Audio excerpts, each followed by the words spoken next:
Peran statistik dalam industri dan AI. Pertama kita masuk ke industri dulu. Jadi statistik membantu perusahaan membuat keputusan yang lebih tepat dengan memanfaatkan data yang sudah mereka miliki. Dengan analisis statistik, perusahaan bisa tahu strategi mana yang efektif dan mana yang perlu diperbaiki. Contoh penggunaan statistik dalam industri antara lain adalah yang pertama nih, menentukan produk apa yang paling laku di daerah tertentu. Kedua, mengukur apakah suatu promo sukses meningkatkan penjualan atau tidak.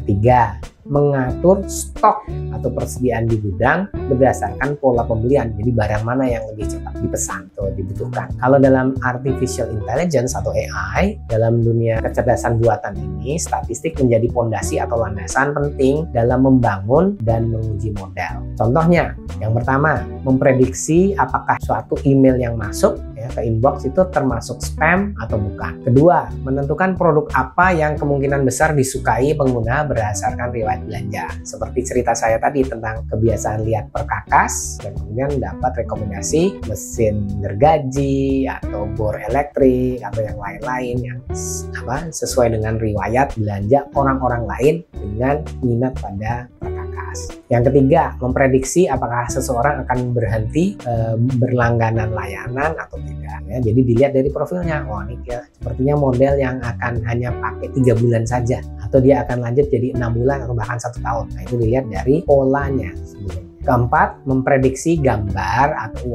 suara dalam sistem AI, misalnya mengenali wajah atau ucapan. Studi kasus industri nih, misalnya nih ada aplikasi namanya Tokopedia dan dia akan mengevaluasi promo hari belanja online nasional. Tokopedia dalam hal ini menggunakan statistik untuk mengevaluasi efektivitas kampanye diskon yang dilakukan pada tanggal-tanggal khusus seperti Harbolnas, Hari Belanja Online Nasional. Mereka menganalisis jumlah transaksi sebelum hari H, saat terjadinya Harbolnas tersebut, dan setelah promosi untuk menentukan apakah kampanye tersebut benar-benar meningkatkan penjualan secara signifikan. Kalau bukan karena kebetulan, maka ada perbedaannya antara sebelum Harbolnas, pada saat Harbolnas, dan sesudah Harbolnas. Ya, harusnya dia benar-benar pada Harbolnas itu lebih tinggi daripada sebelum Harbolnas, dan saat sesudah Harbolnas mungkin tetap lebih tinggi dari sebelum Harbolnas, meskipun tidak setinggi di Harbolnas. Jadi ada naik sampai tinggi sekali, kemudian turun lagi. Jadi pola itu yang kemudian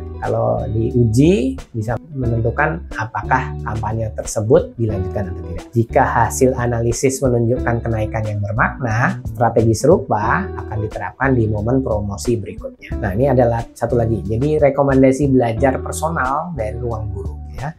Ruang guru memanfaatkan statistik dalam model AI mereka.